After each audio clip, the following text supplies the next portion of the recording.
Euronews. Las noticias. Trump acusa a China de violar el acuerdo comercial y Hamás estudia rechazar un alto el fuego propuesto por Estados Unidos. ¿Qué tal? Bienvenidos a Euronews hoy. El presidente de Estados Unidos asegura que Pekín no ha cumplido el pacto comercial que ambos firmaron para rebajar los aranceles.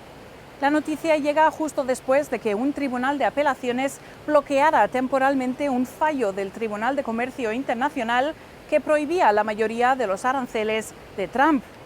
Mientras tanto, crece la preocupación entre los hispanistas de Estados Unidos por el ataque del líder republicano a la diversidad universitaria.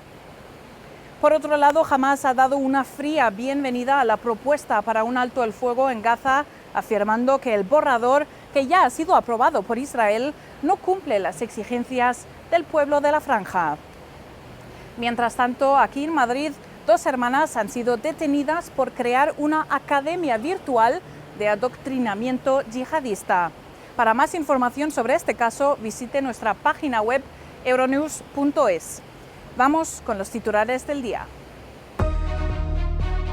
Israel anuncia un plan para construir 22 asentamientos en Cisjordania ocupada. Estados Unidos restablece los aranceles de Trump tras el fallo de un tribunal de apelaciones que le otorga tiempo adicional para justificar la legalidad de la guerra comercial.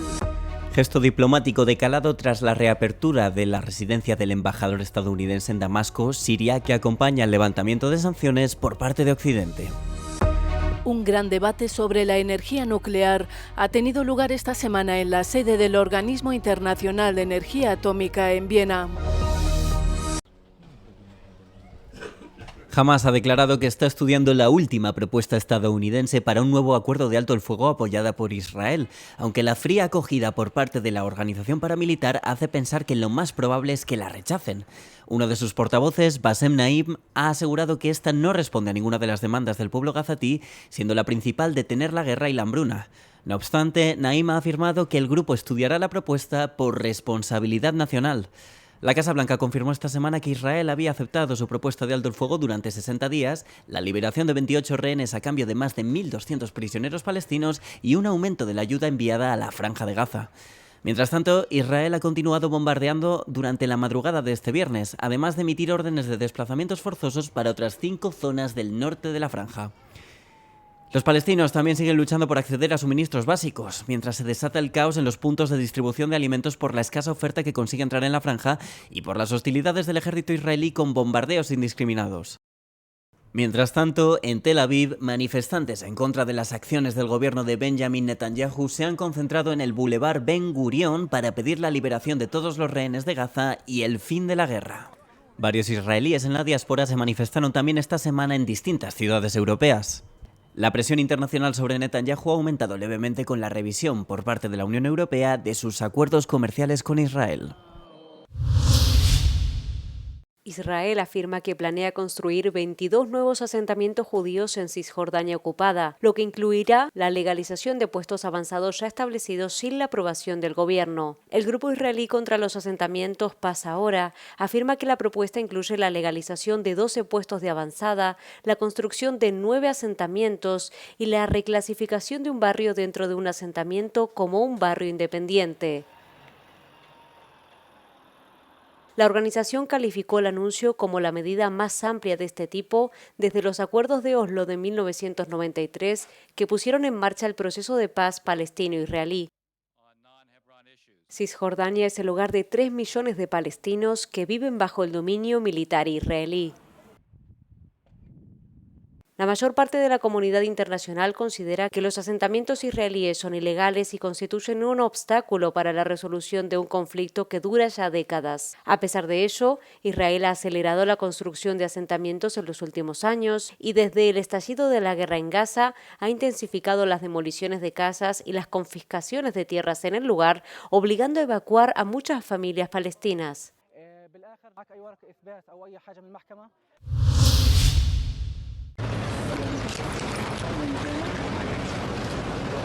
Izado de la bandera estadounidense en la residencia del embajador de este país en Damasco, Siria. Tanto la propia residencia como la embajada llevan cerradas desde 2012, después de que una oleada de protestas contra el régimen de los al-Assad sumiese al país en una guerra civil y un conflicto armado a varias bandas. El gesto simbólico se ha realizado en paralelo a la firma de un acuerdo económico y también del levantamiento reciente de varias sanciones a este país por parte de Occidente. El enviado especial en Siria de Estados Unidos también se reunió con el líder interino sirio, Ahmed al-Shara, y asistió a la firma del acuerdo energético por parte de una coalición empresarial turca, catarí y estadounidense para la remodelación de la red eléctrica del país sirio.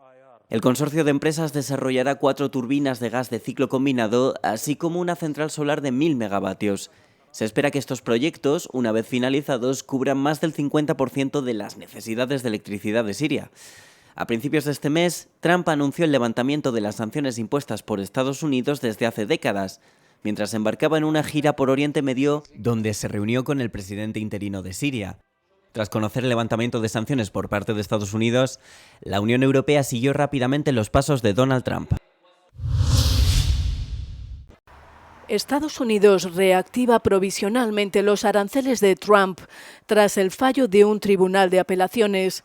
El gobierno estadounidense recurrió la sentencia de la Corte de Comercio Internacional y tan rápido como se paralizaron han sido reactivados.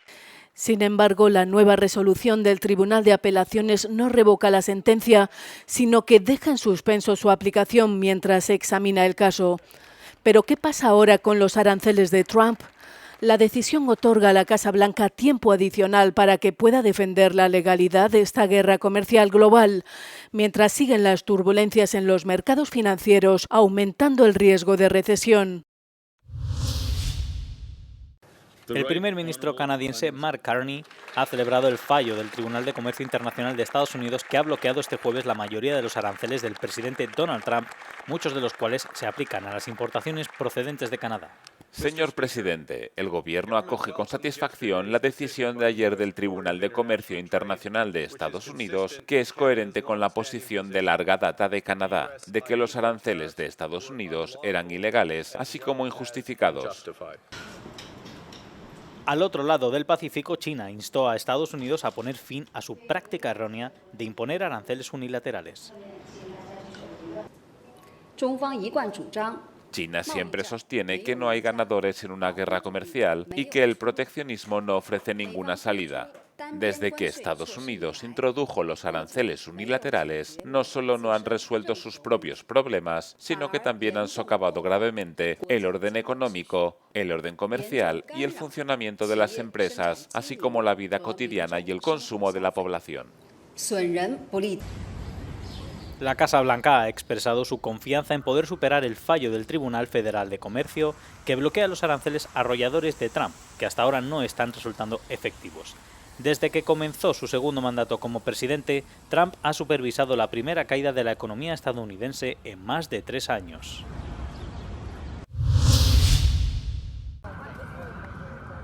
Los estudiantes chinos en Estados Unidos se enfrentan a un futuro incierto después de que el secretario de Estado, Marco Rubio, declarara que algunas de sus visas serán revocadas. La política se dirigirá a quienes estudian en los llamados campos críticos y a quienes tienen vínculos con el Partido Comunista Chino, privándolos así del derecho a cursar estudios en universidades estadounidenses. No es bueno que nieguen a los estudiantes extranjeros la oportunidad de estudiar en Estados Unidos porque los estudiantes internacionales representan el intercambio cultural entre países. El gobierno chino ha calificado la decisión de irrazonable y ha declarado que ha presentado una protesta ante la administración estadounidense. La presencia de estudiantes chinos estudiando en el extranjero ha sido una fuente de tensión constante en las relaciones entre Estados Unidos y China.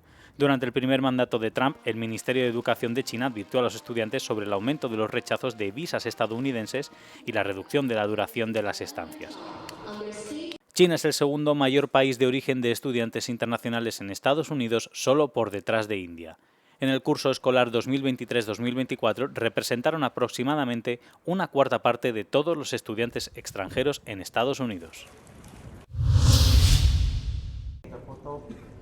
El presidente francés Emmanuel Macron calificó el acuerdo recientemente firmado entre Francia y Singapur como una hoja de ruta tangible para innovar juntos. Añadió que la cooperación en defensa entre ambas naciones, el apoyo conjunto al multilateralismo y la inversión conjunta en tecnologías innovadoras están allanando el camino para las generaciones futuras. El primer paso en este camino es claramente esta alianza estratégica global que hemos firmado, porque esto no es solo una declaración de intenciones. Se trata de una hoja de ruta tangible para innovar juntos en los campos de la inteligencia artificial, la tecnología cuántica, la energía nuclear civil, la educación o la creación cultural. La visita del líder francés a Singapur marca la última etapa de su gira por el sudeste asiático, donde se centró en fortalecer los lazos regionales e impulsar la cooperación en defensa y comercio. Él y otros líderes mundiales, diplomáticos y altos funcionarios de defensa, incluido el secretario de Defensa estadounidense Pete Hegseth, asistirán a la principal cumbre de seguridad de Asia este fin de semana. El diálogo anual de Shangri-La se centrará en la creciente asertividad de China, el impacto de la invasión a gran escala de Ucrania por parte de Rusia, el recrudecimiento de los conflictos de Asia y los amplios aranceles de Trump.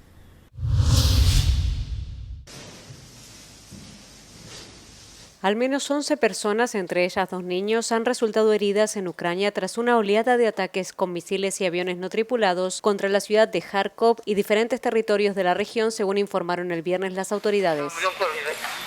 Un gran incendio en una empresa municipal de transportes se extendió a los edificios residenciales circundantes. También durante la noche, una serie de ataques con drones rusos sobre la región de Odessa destruyeron una sucursal del principal operador postal de Ucrania. No se registraron heridos en la ofensiva, que provocó un incendio de más de 300 metros cuadrados y dañó varios camiones dentro de las instalaciones. Ucrania afirma haber repelido un total de 173 ataques rusos en varios frentes de la región de Kursk. Los combates más encarnizados se produjeron en Pokrovsk, donde las fuerzas ucranianas detuvieron 66 asaltos. Varias personas con discapacidad cuidan de los animales en la granja Strasa, en Fredstad. En 2012, una pareja puso en marcha un negocio de turismo en el pueblo del condado de Bácskiskun, empleando también a personas con discapacidad intelectual.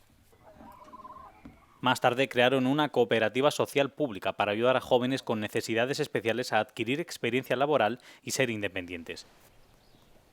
Querían continuar después de la epidemia de COVID-19, pero estalló la guerra en Ucrania. Inmediatamente empezaron a acoger refugiados con discapacidades graves y en marzo de 2022 su casa de huéspedes estaba llena, con capacidad para casi 50 personas.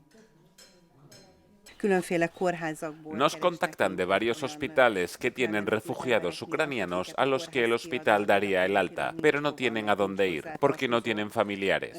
Su estado es tal que no podrían subsistir por sí mismos en absoluto, desde personas con demencia hasta usuarios de sillas de ruedas, pasando por una familia sorda hasta un esquizofrénico paranoico. Atendemos a ancianos pensionistas y supervivientes de derrames cerebrales. Ahora hay más de 20 ucranianos viviendo en Strasatania. Victoria vino de la zona de Cherkasy con sus 2 hijas discapacitadas, aunque una de ellas ya ha vuelto a Ucrania. Por supuesto que quiero volver a casa. Queremos estar con nuestras familias. Pero la cuestión es que ahora estamos aquí. Nuestras familias están destrozadas. Me duele el corazón por mi hija y mi familia, pero tengo que pensar en Alexander. Porque hay una guerra y nadie sabe dónde impactará la próxima bala.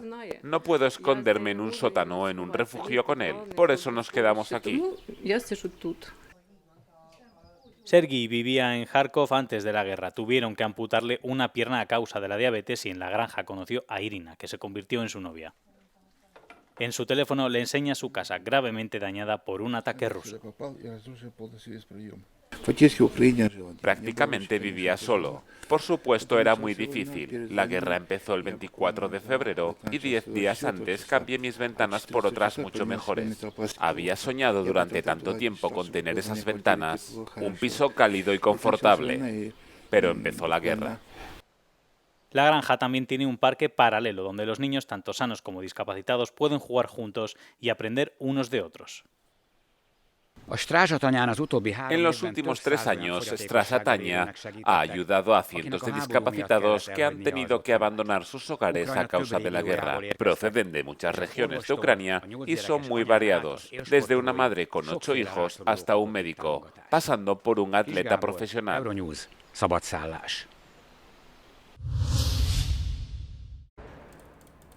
El conductor que atropelló a unas 80 personas en el centro de Liverpool esta semana durante un desfile organizado por el equipo de fútbol local ha sido acusado de perpetrar lesiones graves con dolo, además de otros 6 cargos graves. El detenido de 53 años, Paul Doyle, embistió a la multitud de aficionados del Liverpool mientras estos celebraban su victoria en la Premier League inglesa. La Fiscalía de la Corona ha autorizado hoy a la policía de Merseyside a acusar a Paul Doyle, de 53 años, de West Derby, Liverpool, de delitos de conducción peligrosa, causando lesiones graves con intencionalidad, hiriendo con intención de causar lesiones graves e intento de causar lesiones graves con intencionalidad. Esto sigue una compleja investigación en curso sobre un incidente en Water Street, Liverpool, el lunes 26 de mayo de 2025. Al menos 7 personas continúan hospitalizadas tras el atropello, pero todas ellas se encuentran estables. Las autoridades creen que Doyle consiguió acceder al desfile siguiendo una ambulancia que acudía a atender a una persona en parada cardiorrespiratoria y esquivando así un control policial. Los investigadores de la policía de Merseyside trabajan con la hipótesis de que el conductor actuó solo y no investigan al terrorismo como móvil. El suceso recuerda a otro desastre ocurrido hace 36 años cuando 97 aficionados del equipo inglés murieron en una aglomeración durante un partido contra el Sheffield en el estadio Hillsborough. Luis Montenegro ha sido nombrado oficialmente primer ministro para un segundo mandato. El líder de la Alianza Democrática de Centro-Derecha ganó las elecciones legislativas del país en enero, pero no alcanzó la mayoría absoluta, lo que significa que ahora debe formar un gobierno de coalición. No haremos ningún acuerdo legislativo o parlamentario permanente con ninguna fuerza política. Hablaremos con todas las fuerzas políticas en busca de las mejores soluciones legislativas y ejecutivas para satisfacer las necesidades del pueblo portugués. Antes de nombrar formalmente a Montenegro, el presidente de la República, Marcelo Rebelo de Sousa, se reunió con los principales partidos de la oposición portuguesa, en particular con el ultraderechista Chega. Chega ha recibido el mandato de liderar la oposición y ejercerá este cargo con responsabilidad de liderazgo. Chega superó por un estrecho margen al Partido Socialista de Izquierdas en la segunda vuelta. Ahora es la segunda fuerza del Parlamento. He informado al presidente de la República que nuestro entendimiento es que la voluntad del pueblo debe ser respetada y por lo tanto el Partido Socialista no tolerará ninguna iniciativa que dificulte la formación del gobierno que está en marcha.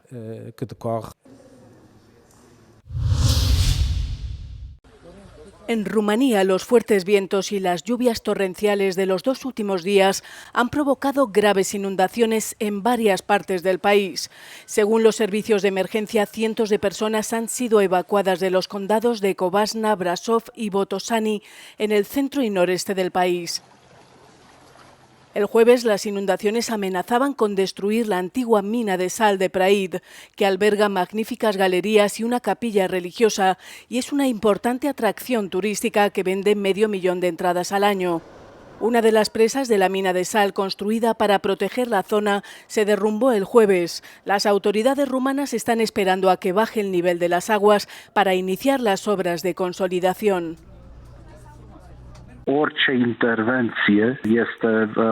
Cualquier intervención ha sido suspendida en este momento. El caudal superficial no nos permite intervenir sin arriesgar la vida de los trabajadores. Se trata del lecho de un arroyo en la montaña de sal, un cauce destruido, afectado por fallas.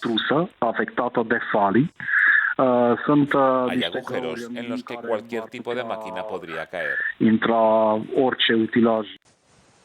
El gobierno húngaro se ha ofrecido a ayudar en los esfuerzos de restauración de la mina de sal. Las aguas del río Corund se han infiltrado en la red de galerías de la mina, provocando grietas que comprometen la estabilidad y seguridad de las instalaciones subterráneas. Las autoridades afirman que la mina no corre peligro inminente, pero si el agua permanece en las galerías, los pilares de sal podrían empezar a disolverse.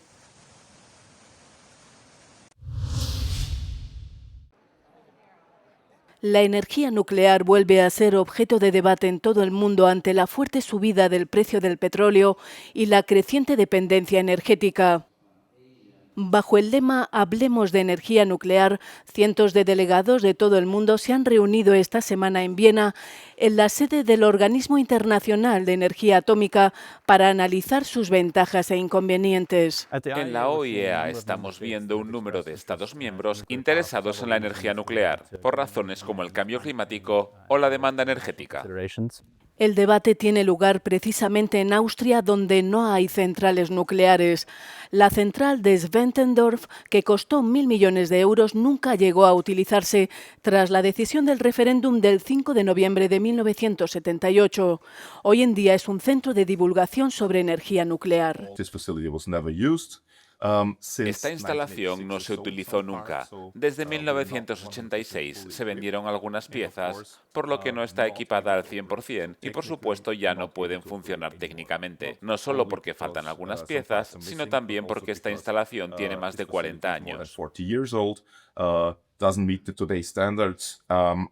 No cumple las normas actuales y, lo que es más importante, en Austria tenemos una ley constitucional que prohíbe el funcionamiento de las centrales nucleares. Sin embargo, en este país donde la energía nuclear está prohibida por ley, en este centro hay 3 pequeños reactores nucleares que se utilizan con fines científicos. El centro ofrece una visión única de la tecnología nuclear.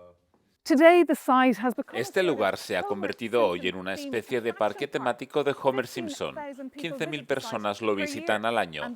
Y este mes de agosto, miles de aficionados a la música techno se reunirán aquí para una gigantesca rave. Maeve McMahon for Euronews in Zwentendorf, Austria. El océano es el gran reto al que se enfrenta la comunidad internacional en su búsqueda de respuestas a las dificultades de la sostenibilidad y la gestión de los recursos marinos. Este fue el lema de la conferencia Respirar con el Océano, que acogió a Peter Heffernan en Lisboa. En una entrevista exclusiva con Euronews, el experto en ciencias marinas advirtió, entre otras cosas, de la importancia de la conservación de los océanos con vistas a la neutralidad de carbono. El océano es nuestra mayor póliza de seguros para hacer frente a la crisis climática. Está estrechamente ligado al clima. Nos protege absorbiendo mucho calor, almacenando mucho carbono y es una parte importante de nuestras soluciones para hacer frente al clima. Pero hemos estresado el océano hasta su límite y ahora necesitamos reposicionarnos, respetar y cuidar esta garantía de nuestras vidas. Si lo hacemos, tendremos la oportunidad de salir de esta crisis. Si no, el futuro está sombrío. El investigador irlandés, que forma parte del grupo de trabajo Restaurar nuestros océanos y aguas de la Unión Europea, también hizo un llamamiento a los líderes europeos para que tomen la iniciativa en la protección de los recursos marinos. Tenemos que aumentar la ambición política, el enfoque y el conjunto de los planteamientos gubernamentales en todos los países y en toda la Unión Europea. Tenemos que ser faros para el mundo porque somos los mayores guardianes del territorio oceánico de este planeta. Por tanto, corresponde a la Unión Europea asumir este momento de liderazgo. Heffernan también criticó los avances del presidente estadounidense Donald Trump en la explotación minera de los fondos marinos. Creo que tenemos que tener un enfoque conservador ante cualquier extracción o cualquier minería en aguas profundas. No deberíamos hacerlo hasta que sepamos lo suficiente sobre la ciencia y su impacto potencial, porque ese impacto no quedaría aislado en un solo lugar. El océano es uno solo y afecta a todos los habitantes del planeta. Perturbas el fondo oceánico que almacena carbono. Así que estamos liberando carbono a la atmósfera del que la naturaleza ha encontrado una manera de protegernos. Estamos introduciendo plumas de sedimentos y perturbando ecosistemas intactos de los que, en primer lugar, no sabemos lo suficiente. La biota, los microbios en esos fondos marinos desempeñan un papel desconocido en el funcionamiento de todo el sistema. El investigador estuvo en Lisboa con motivo del 40 aniversario de la Fundación Luso-Americana para el Desarrollo para participar en la conferencia Respirar con el Océano, que reunió a importantes expertos para debatir los retos y oportunidades de los océanos. ¿El consumo de energía disminuye? ¿Cómo consigue Europa hacer más con menos? En 2023, la energía bruta disponible en la UE cayó un 4,1%, un mínimo histórico. Una mayor eficiencia y el cambio a las energías renovables están ayudando al bloque a satisfacer la demanda utilizando menos combustible. Suecia, Finlandia y Dinamarca lideran la transición verde con entre un 40 y un 50% de energías renovables. Polonia y República Checa siguen dependiendo del carbón y los combustibles sólidos cubren cerca de un tercio de la demanda. En todo el bloque, los combustibles fósiles dominan el 67% del suministro, aunque las renovables se sitúan ahora por debajo del gas natural. Desde 2013, la producción renovable ha aumentado un 31%, mientras que el uso del gas cayó un 7% entre 2022 y 2023. Europa sigue importando la mayor parte de su combustible. El 95% del petróleo y el 90% del gas proceden de fuera del bloque, dejando la dependencia global en un 58%. La energía nuclear representa casi una octava parte del suministro, con Francia y Eslovaquia a la cabeza. El transporte es el sector que más energía consume, seguido de los hogares y de la industria. En conjunto, el europeo medio consume ahora un 16% menos de energía que en 1990. ¿Provocó un experimento del gobierno el apagón? Un medio británico ha asegurado conocer las causas del apagón que dejó a toda la península ibérica a oscuras el mes pasado. Según The Telegraph, el gobierno de España habría estado realizando un experimento para ver hasta dónde podían llevar la dependencia de las energías renovables justo antes del colapso del sistema. Medios tanto españoles como internacionales, así como usuarios en redes sociales, se han hecho eco de esa publicación. Se trata, en realidad, de una columna de opinión en la que el autor cita a fuentes anónimas en Bruselas para acusar al gobierno de Pedro Sánchez. Desde Euronews le solicitamos a The Telegraph más información sobre estas fuentes y cuál sería su función en Bruselas, pero hasta el momento no hemos recibido respuesta. Dos ministras del gobierno de España han negado categóricamente la acusación y han calificado al Telegraph como un medio de bulos y teorías de la conspiración.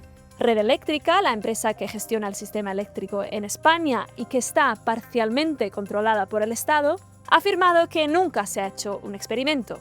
La Comisión Europea ha evitado hacer comentarios al respecto. Nosotros preguntamos a un experto si un experimento de este tipo, en principio, podría ser posible.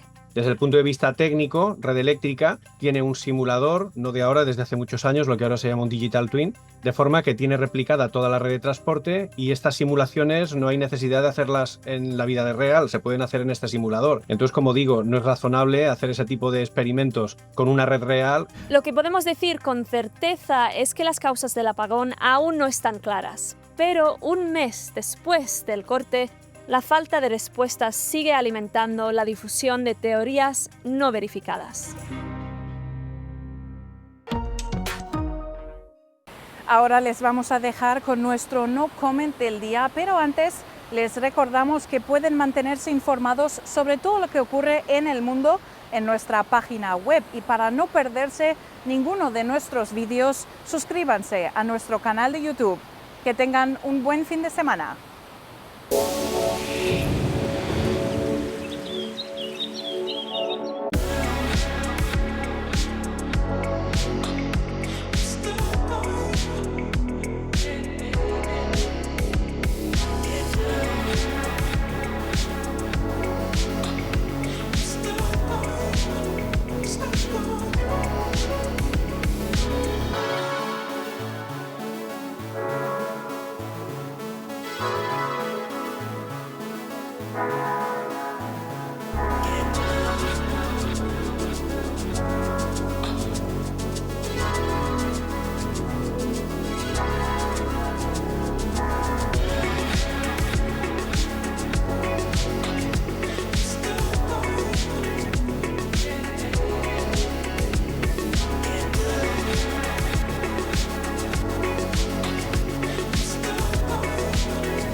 Calle.